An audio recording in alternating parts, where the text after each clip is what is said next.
पुराने जमाने का एक गांव था। गांव के बीचों बीच एक मस्जिद थी, जहां से हर सुबह अजान की आवाज पूरे माहौल में गूंजती और लोगों के दिलों को सुकून देती। लेकिन इस गांव के हर घर में खुशहाली और रौनक नहीं थी।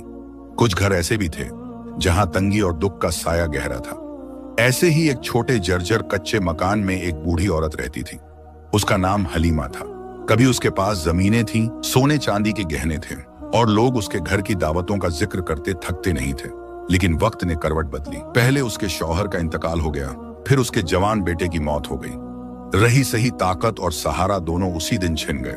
रिश्तेदारों ने भी मौका पाकर उसकी जमीन और जायदाद हड़प ली। अब हालत ये थी कि हलीमा के पास न कोई दौलत थी, न कोई सहारा।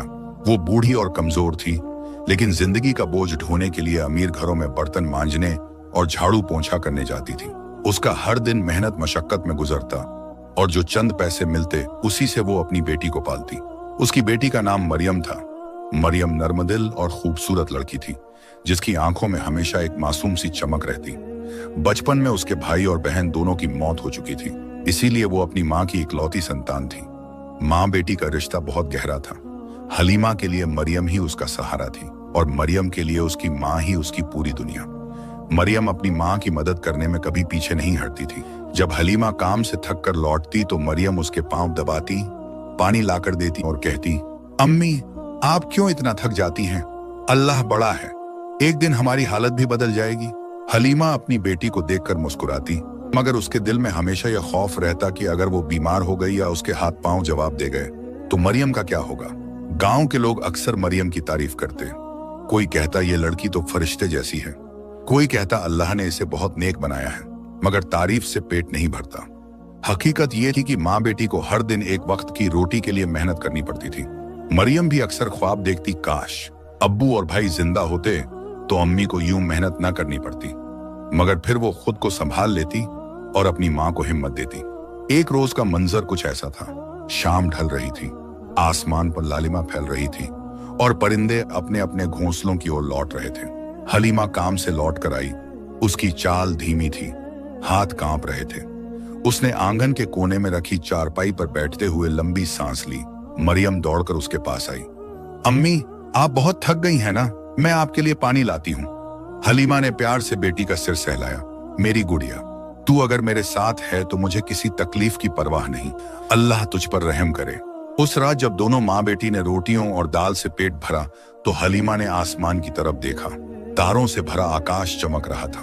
उसने दिल ही दिल में दुआ मांगी, ए अल्लाह मेरी मरियम को कभी तन्हा न करना, मेरी औलाद को सलामत रखना। मरियम ने अपनी माँ के कांपते हाथ थाम लिए।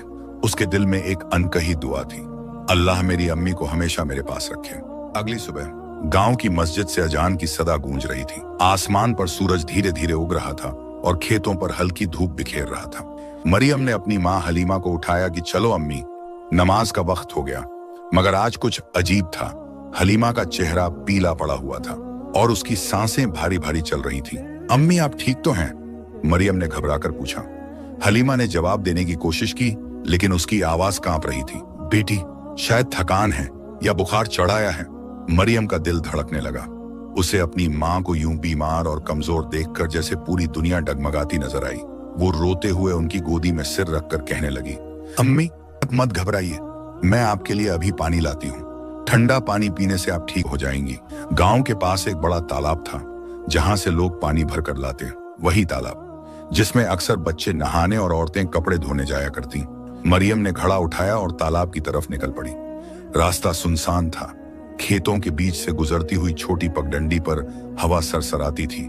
नीम और पीपल के पेड़ों से परिंदों की आवाजें आ रही थीं, मगर मरियम का दिल भारी था। हर कदम पर उसे अपनी माँ का ख्याल आता। अगर अम्मी की तबीयत और बिगड़ गई तो। वो तेज कदमों से तालाब पहुंची। वहां का पानी चमक रहा था, लेकिन किनारों पर दलदल जैसा कीचड़ जमा था। तालाब के पास खामोशी थी। अचानक मरियम को एक अजीब सी आवाज सुनाई दी, जैसे कोई मदद के लिए पुकार रहा हो। बचाओ, कोई है, मुझे बचाओ। मरियम चौंक गई। उसने इधर उधर नजर दौड़ाई। तभी उसकी निगाह तालाब के एक कोने पर पड़ी। वहां एक बूढ़ा आदमी कीचड़ में फंसा हुआ था। उसकी दाढ़ी लंबी और सफेद थी, बाल बिखरे हुए थे और आंखों में अजीब सी चमक थी। उसका चौगा गीला होकर कीचड़ से लथपथ हो चुका था। बेटी मुझे बाहर निकालो, वरना मैं डूब जाऊंगा। बूढ़ा कांपती आवाज में बोला। मरियम डर गई, लेकिन उसके दिल में रहम आ गया। उसने आसपास नजर दौड़ाई और झोपड़ी से लाई रस्सी को देखा। उसने जल्दी से रस्सी तालाब के पास के पेड़ से बांधी और उसकी दूसरी छोर बूढ़े की तरफ बढ़ा दी। अंकल, इसे पकड़ लीजिए, मैं आपको खींच लूंगी। बूढ़े ने कांपते हाथों से रस्सी थामी। मरियम ने पूरी ताकत से उसे खींचा। उसके पांव कीचड़ में धंस गए, हाथ कांपने लगे, मगर उसने हार नहीं मानी। धीरे धीरे बूढ़ा कीचड़ से बाहर निकल आया और जमीन पर गिर पड़ा। मरियम हाँफ रही थी, उसके हाथ कीचड़ से भर गए थे, लेकिन चेहरे पर तसल्ली थी। उसने पानी की सुराही उठाई और बूढ़े को पीने के लिए दिया। बूढ़ा उसके सामने बैठा गहरी सांस लेते हुए। फिर उसकी आंखों में एक अजीब सी चमक आई। उसने मरियम की तरफ मुस्कुराकर कहा, बेटी, तूने मेरी जान बचाई है, तेरी मदद का बदला मैं जरूर दूंगा। तू मेरे साथ चल, मैं तुझे वहां ले चलूंगा जहां सोने चांदी के खजाने हैं। तू रानी की तरह जी सकेगी। मरियम हैरान रह गई। उसने सीधा जवाब दिया, नहीं बाबा, मुझे इन चीजों की जरूरत नहीं, मैं तो बस अपनी अम्मी के लिए पानी भरने आई थी।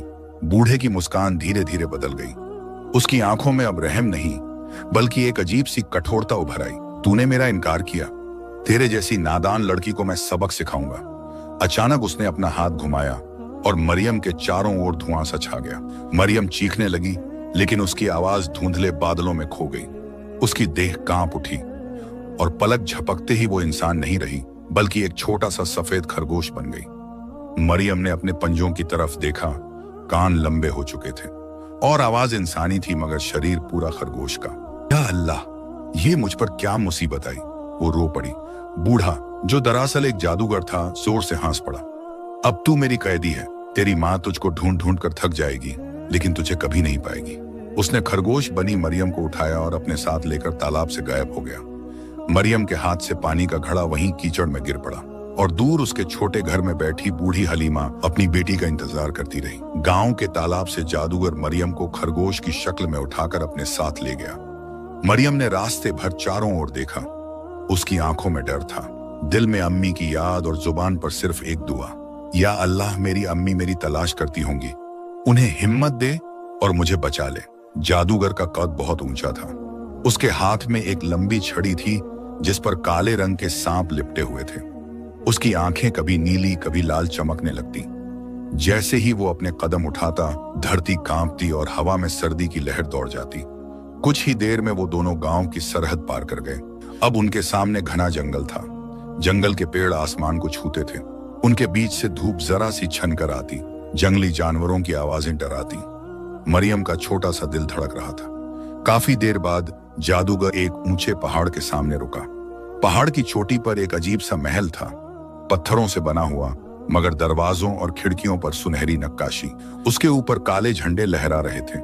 जैसे ही जादूगर ने अपनी छड़ी हवा में घुमाई, पहाड़ की छोटी से बिजली सी कौंधी और महल का भारी दरवाजा अपने आप खुल गया।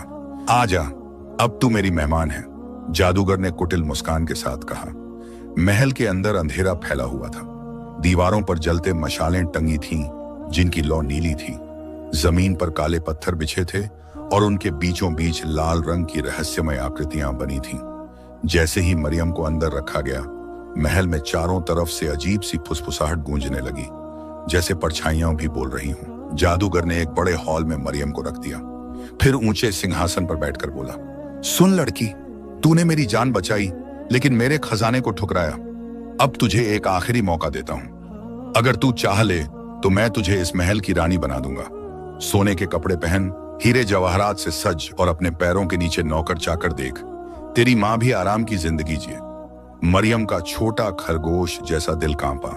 एक पल को उसे अम्मी याद आई, थकी हुई, बीमार, कमजोर। लेकिन अगले ही लम्हे उसकी आंखों में मजबूती आ गई। उसने इंसानी आवाज में जवाब दिया, नहीं, मुझे तुम्हारी दौलत नहीं चाहिए। मेरी अम्मी का सहारा बनना तुम्हारे बस की बात नहीं। मुझे बस मेरी अम्मी चाहिए। जादूगर की आंखों में गुस्से की लपटें चमक उठी। उसने जमीन पर छड़ी पटकी। पूरे महल में जमीन हिलने लगी, झूमर कांपने लगे और हवा में डरावनी गूंज फैल गई। तूने मेरा इनकार किया, वो गरजा। अब तू हमेशा के लिए इस शक्ल में रहेगी। खरगोश बने रहना, ताकि तू समझ सके कि जादूगर की बात ठुकराने का अंजाम क्या होता है। उसने मरियम पर ऐसा जादू किया कि अब उसका इंसानी शरीर पूरी तरह मिट चुका था। वो एक बोलने वाला खरगोश बन गई, जिसमें इंसान का दिमाग तो था, लेकिन शक्ल सूरत हमेशा के लिए बदल चुकी थी। मरियम ने रोकर कहा, अल्लाह गवाह है, मैं तेरे लालच में नहीं आई। चाहे तू मुझसे सब कुछ छीन ले, मगर मेरा यकीन तू नहीं तोड़ सकता। जादूगर और जोर से हंस पड़ा। उसकी हंसी पूरे महल में गूंज उठी। फिर उसने अपनी छड़ी हिलाई और बोला, अब तेरा अंजाम एक व्यापारी तय करेगा। मैं तुझे उसके हाथ बेच दूंगा। देखते हैं वहां तू किस कदर अपनी हिम्मत संभाल पाती है। इतना कहते ही उसने मरियम को पिंजरे में बंद किया और महल से बाहर निकल पड़ा। मरियम का दिल रो रहा था। उसके दिमाग में बस एक ही तस्वीर थी, अपनी बूढ़ी मां की, जो इस वक्त छोटे से घर में अकेली बैठी अपनी बेटी का इंतजार कर रही थी। गांव और खेतों से दूर सुनसान रास्ते पर जादूगर मरियम को लोहे के पिंजरे में कैद करके ले जा रहा था। पिंजरे की सलाखें इतनी मजबूत थीं कि मरियम अपने छोटे पंजों से उन्हें हिला भी नहीं सकती थी। उसकी आंखों से आंसू बह रहे थे और दिल में बस एक ही सदा गूंज रही थी, अम्मी मैं कहां चली गई? आप मुझे क्यों नहीं पुकार रही? जादूगर ने लंबा सफर तय किया और आखिरकार एक बड़े शहर के बाजार में पहुंच गया। यह शहर अपने व्यापार के लिए मशहूर था। यहाँ दूर दराज के ताजिर अपने माल लेकर आते और सौदे करते। बाजार रंग बिरंगा और शोरगुल से भरा हुआ था। कोई मसालों की दुकान पर चिल्ला रहा था, कोई घोड़े और ऊंट बेच रहा था, कोई रेशम और कपड़े के ढेर दिखा रहा था। भीड़ भाड़ के बीच जादूगर अपने काले चौगे में और भी खतरनाक लग रहा था। वो सीधा एक बड़े व्यापारी के पास पहुंचा। उस व्यापारी का नाम ताजिर अब्दुल रहमान था। उसके पास कई नौकर चाकर, गाड़ियां और गोदाम थे। उसका चेहरा चौड़ा, दाढ़ी घनी और आंखों में दुनियादारी की चमक थी। वो मोल तोल में माहिर था और हमेशा फायदे का सौदा करता था। जादूगर ने कहा, ए ताजिर, मेरे पास एक अनमोल चीज है, एक ऐसा खरगोश जो बोल सकता है, इंसानों की तरह सोच सकता है। इसे खरीद लो, तेरे काम आएगा। अब्दुल रहमान ने हैरानी से पिंजरे की तरफ देखा। मरियम जो खरगोश बनी हुई थी चुपचाप बैठी थी। उसकी आंखों में डर भी था और इज्जत भी। ताजिर पहले तो हंसा, अरे बाबा, खरगोश भी कभी बोलते हैं? लेकिन उसी वक्त मरियम ने इंसानी आवाज में कहा, हाँ मैं बोल सकती हूँ और इंसान की तरह सोच सकती हूँ। भीड़ दंग रह गई। आस पास खड़े लोग फुसफुसाने लगे, ये कैसी अजीब मखलूक है, ये तो जादू है। अब्दुल रहमान की आंखें चमक उठी। उसे समझ आ गया कि यह खरगोश कोई साधारण जानवर नहीं है। उसने जादूगर से कहा, ठीक है, इसे मैं खरीदता हूँ, कितने में देगा? जादूगर ने बड़ी रकम मांगी। थोड़ी देर की मोल तोल के बाद सौदा तय हो गया। अब मरियम का नया मालिक था ताजिर अब्दुल रहमान। ताजिर का घर और बेटे अब्दुल रहमान शहर के अमीरों में गिना जाता था। उसका घर पत्थर और लकड़ी से बना बड़ा हवेली जैसा था। वहां नौकर चाकर, घोड़े, ऊंट और हर तरह की रौनक थी। लेकिन उसके घर में एक समस्या थी, उसके दोनों बेटे। बड़ा बेटा मेहनती था, वो गोदाम में बोझ ढोता, सौदों की निगरानी करता और पिता का हाथ बटाता। गांव शहर में लोग कहते, देखो ताजिर का बड़ा बेटा कितना मेहनती और जिम्मेदार है। लेकिन छोटा बेटा बिल्कुल उल्टा था। उसका नाम था यूसुफ। वो निकम्मा और आलसी था। दिन भर सोता रहता, खेल कूद में वक्त बर्बाद करता और जब काम करने को कहा जाता तो बहाने बनाता। पिता को उस पर गुस्सा आता, मगर माँ का लाड उसे हमेशा बचा लेता। यूसुफ जब पहली बार मरियम खरगोश की शक्ल में को घर लाया गया तो हैरानी से बोला, अब्बा, आपने बोलने वाला खरगोश खरीदा है, ये तो कमाल की चीज है। खरगोश मरियम ने उसकी तरफ देखा और धीरे से मुस्कुराई। उसने सोचा, शायद मेरी किस्मत यहां से बदल जाए या शायद एक और इम्तिहान हो। उस रात हवेली में सब सो गए, मगर यूसुफ अपने कमरे में जाग रहा था। पिंजरे में रखा खरगोश उसकी तरफ देखने लगा।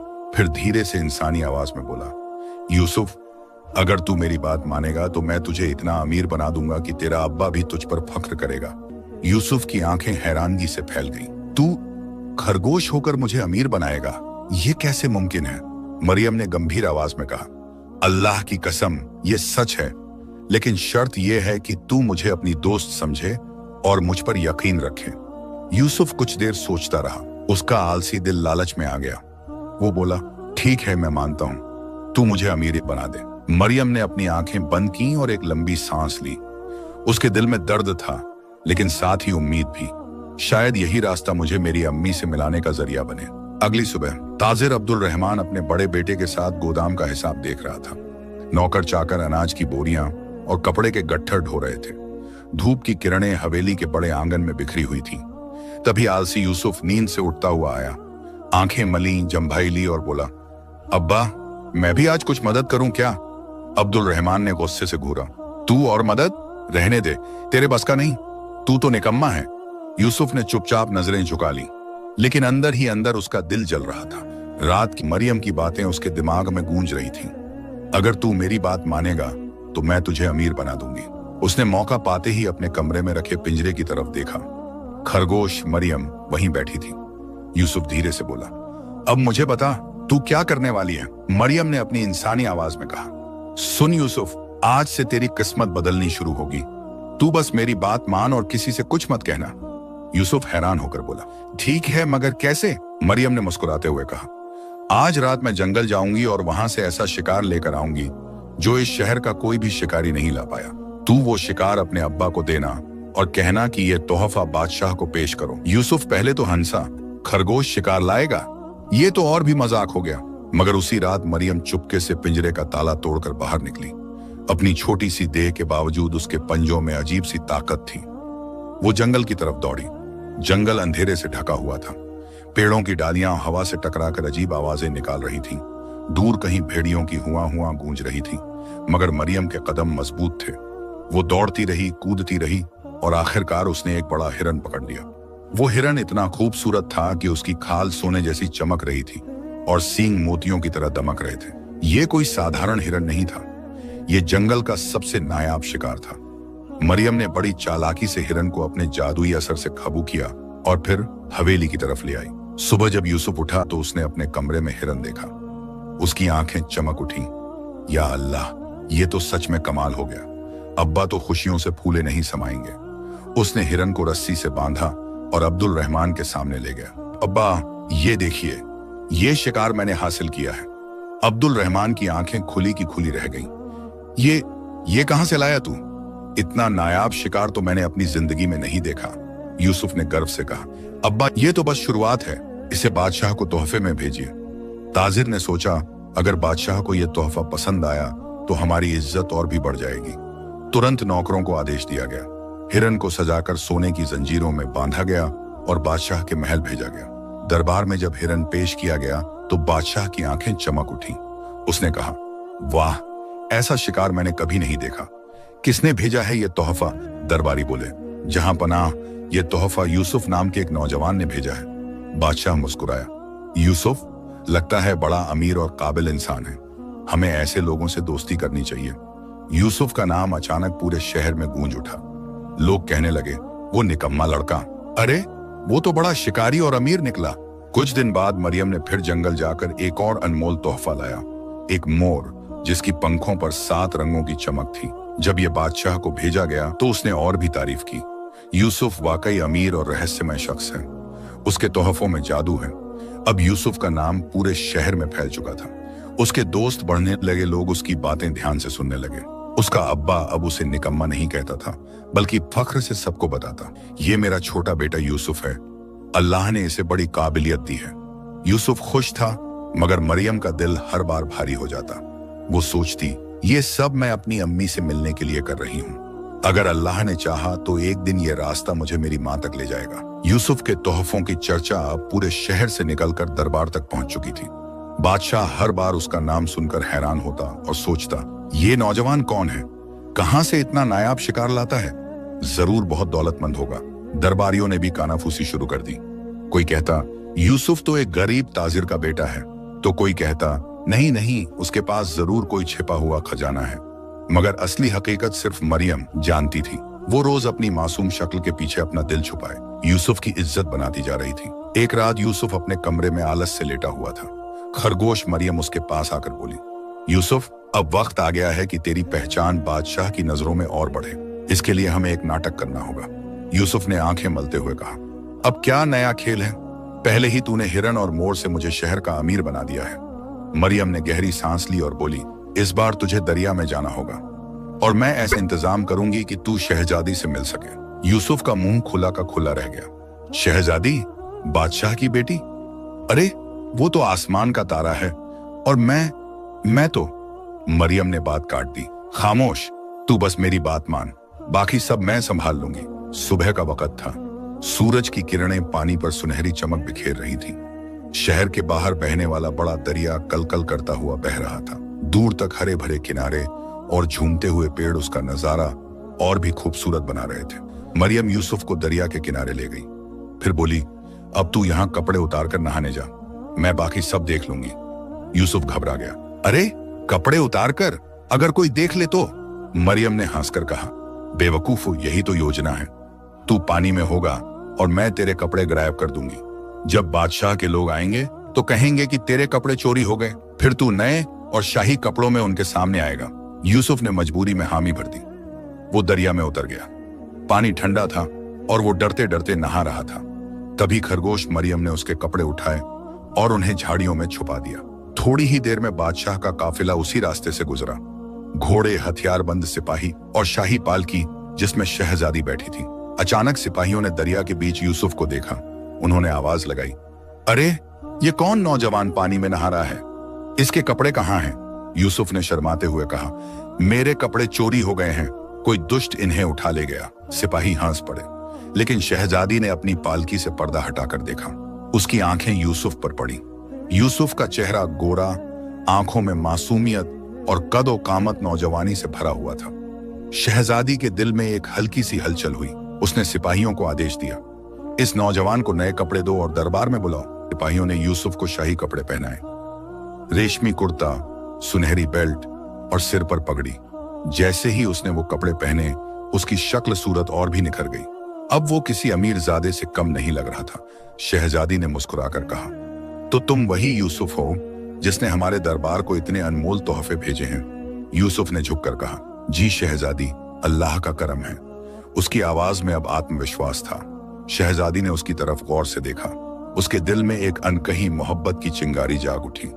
और यूसुफ, वो खुद भी हैरान था कि इतनी ऊंचाई पर पहुंच गया है। पास ही झाड़ियों में छिपी खरगोश मरियम ने ये सब देखा और अपने दिल में फुसफुसाई, अल्लाह, मेरी कुर्बानियों का फल यूसुफ को मिल रहा है। बस अब मेरी अम्मी तक का रास्ता भी खुल जाए। यूसुफ का नाम अब सिर्फ एक आम नौजवान का नाम नहीं रहा, बल्कि बादशाह की नजरों में वो एक अजीबोगरीब, दौलतमंद और नेक दिल शख्स बन चुका था।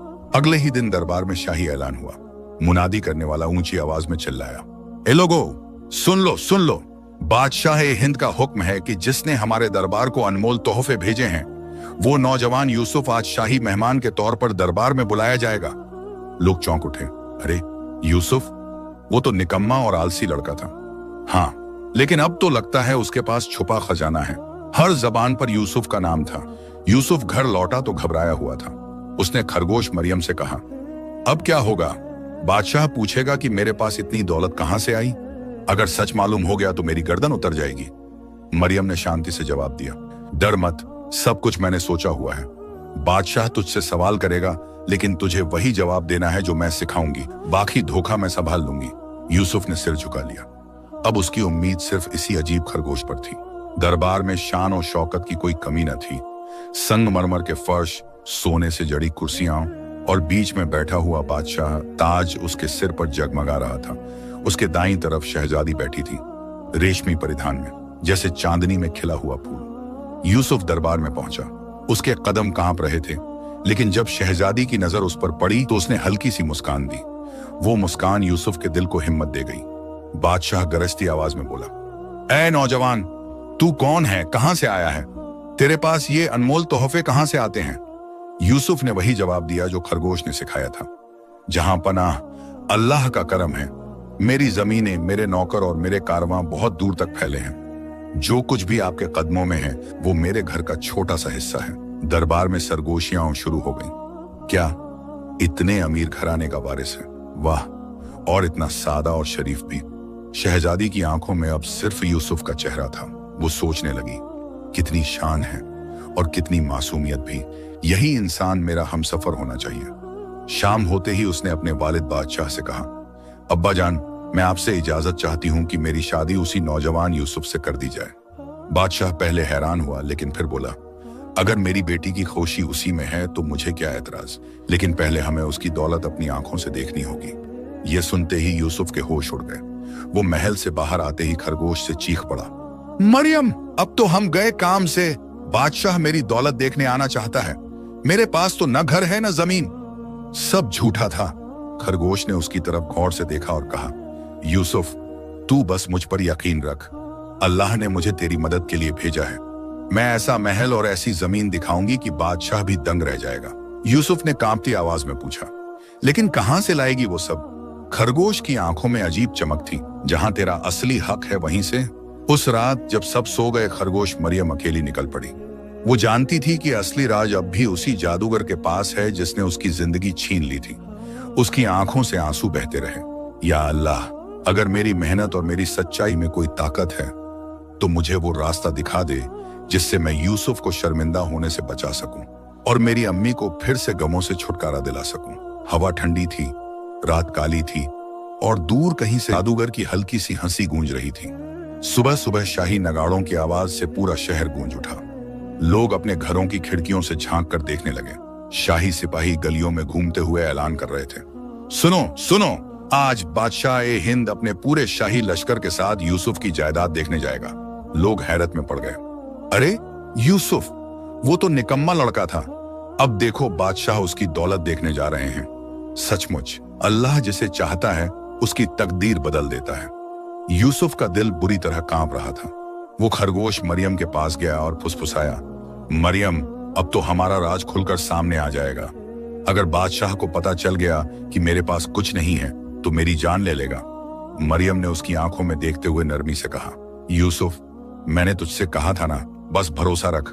आज मैं ऐसा मंजर तैयार करूंगी कि बादशाह भी दंग रह जाएगा। दोपहर होते ही बादशाह का शाही काफिला शहर से बाहर निकल पड़ा। आगे आगे सिपाही, पीछे शाही हाथी और बीच में बादशाह की सुनहरी पालकी, जिसके एक तरफ शहजादी बैठी थी। उसके चेहरे पर हल्की सी मुस्कान थी, जैसे वो पहले ही अपना फैसला कर चुकी हो। यूसुफ इस काफिले के साथ था, मगर उसके कदम भारी थे। उसके दिल में बस यही ख्याल घूम रहा था, या अल्लाह, अगर इस खरगोश की बात झूठ निकली तो मैं कहां जाऊंगा। खरगोश मरियम आगे आगे दौड़ती जा रही थी। वो दरबारियों और सिपाहियों को कहती, जल्दी चलो जल्दी, तुम्हें हमारे मालिक की जायदाद दिखानी है। सिपाही हैरत से एक दूसरे को देखते और हंसते, अरे, एक खरगोश हमारा रास्ता दिखा रहा है, ये कैसे अमीर मालिक का नौकर है। मगर जैसे जैसे काफिला आगे बढ़ता गया, मंजर बदलता गया। पहले जंगल नजर आया, फिर अचानक खरगोश ने जमीन पर अपने पंजे रगड़े। देखते ही देखते पेड़ों के बीच से एक शानदार महल उभर आया। उस महल की दीवारें चमकती थीं जैसे उनमें चांदी जड़ी हो। दरवाजों पर सोने के नक्शे बने थे। चारों तरफ बाग बगीचे थे, जिनमें अनार, अंगूर और खजूर के पेड़ लदे हुए थे। पानी के फव्वारे हवा में नाचते थे और संगमरमर की सीढ़ियां सूरज की रोशनी से दमक रही थीं। बादशाह ने अपनी आंखें मल लीं। अरे, मैंने तो ऐसा महल अपने जीवन में नहीं देखा। ये नौजवान सचमुच बहुत बड़ा अमीर है। दरबारियों ने एक दूसरे को कोहनी मारी। वाह, इतना बड़ा महल और हमने कभी देखा भी नहीं। शहजादी की आंखों में चमक आ गई। उसने सोचा, यूसुफ वाकई मेरे लायक है। मेरी पसंद गलत नहीं थी। यूसुफ ये सब देखकर दंग रह गया। उसके होंठ सूख रहे थे। वो खरगोश की तरफ झुककर फुसफुसाया, मरियम, ये सब कैसे हुआ? मैंने तो कभी ऐसा महल देखा ही नहीं। खरगोश ने मुस्कुराकर कहा, ये महल तेरा नहीं मगर अब तेरा है। याद रख, जादूगर की बुरी करतूतें ही मुझे यहाँ तक लाई हैं। वो जिस दौलत और महल में इतराता था, वही अब तेरी इज्जत बचाने का सबब बनेगा।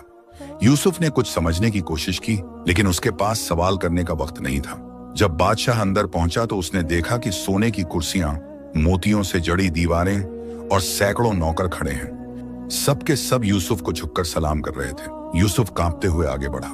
वो सोच रहा था कि ये सब नाटक कब तक चलेगा, मगर नौकरों ने झुककर कहा, हमारे मालिक का स्वागत है। दरबारियों की आंखें खुली की खुली रह गईं। ये लड़का सचमुच बादशाह बनने के लायक है। बादशाह ने खड़े होकर ऊंची आवाज में कहा, यूसुफ, आज मैंने तेरी दौलत और तेरी शान शौकत अपनी आंखों से देख ली।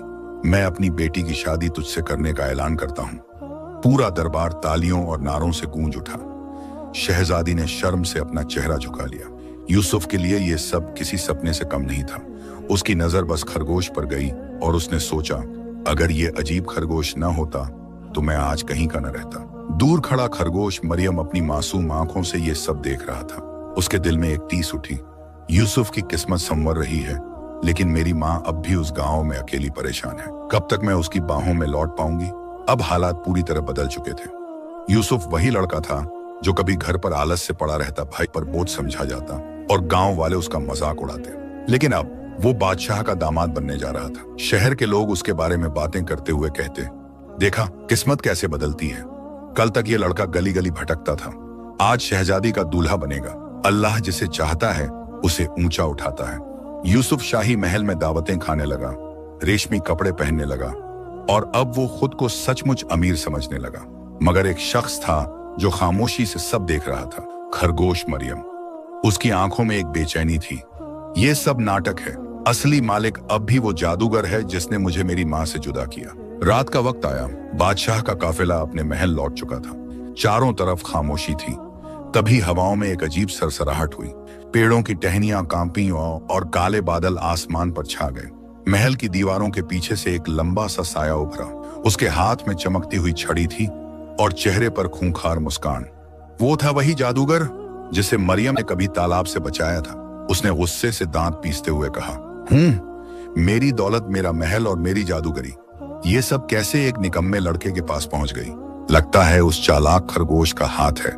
उसकी आंखें अंगारों की तरह लाल हो उठी। अब मैं अपना हक वापस लूंगा।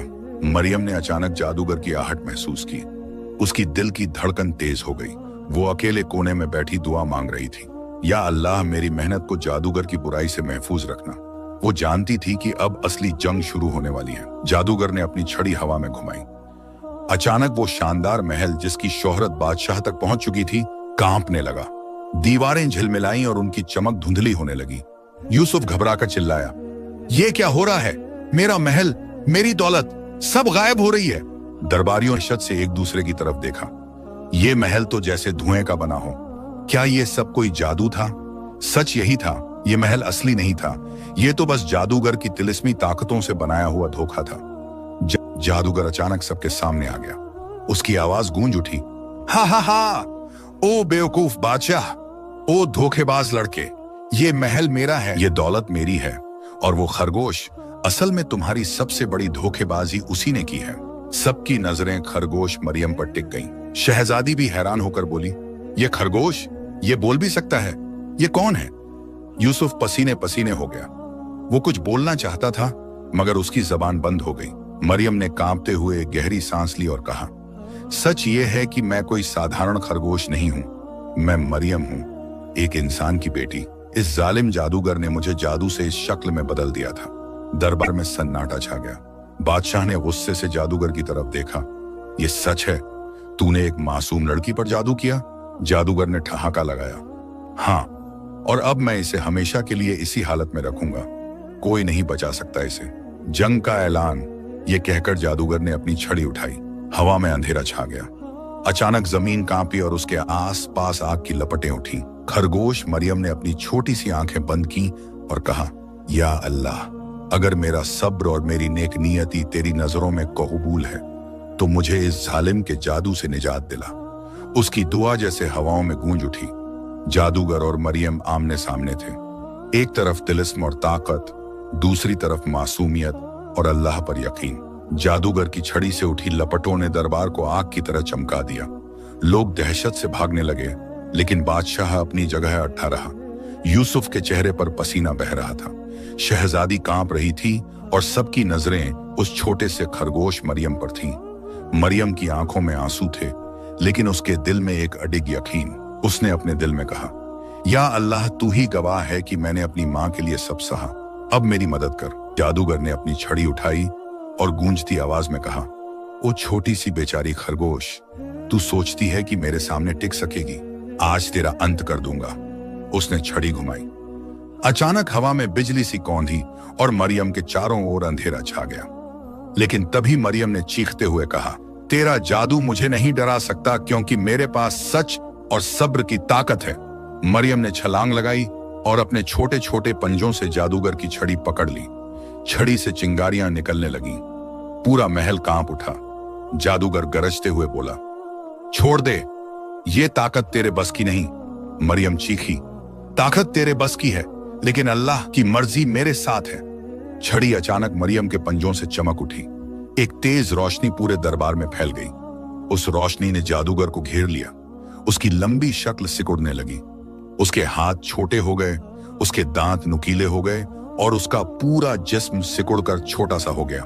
देखते ही देखते वो एक काला चूहा बन गया। पूरा दरबार दंग रह गया। लोग चिल्ला उठे, जादूगर चूहा बन गया, चूहा डरकर इधर उधर भागने लगा। वो कभी पर्दे के पीछे छुपता, कभी दीवार की दरार में घुसने की कोशिश करता। लेकिन अचानक एक असली बिल्ली कूद कर आई। उसकी आंखें चमक रही थीं और उसके नुकीले पंजे तैयार थे। चूहा चीखा, मुझे बचाओ, मैं जादूगर हूं, मैं तुम्हें दौलत दूंगा। लेकिन बिल्ली ने एक झपट्टे में उसे पकड़ लिया और अपने दांतों के बीच दबाकर खा गई। दरबार गूंज उठा।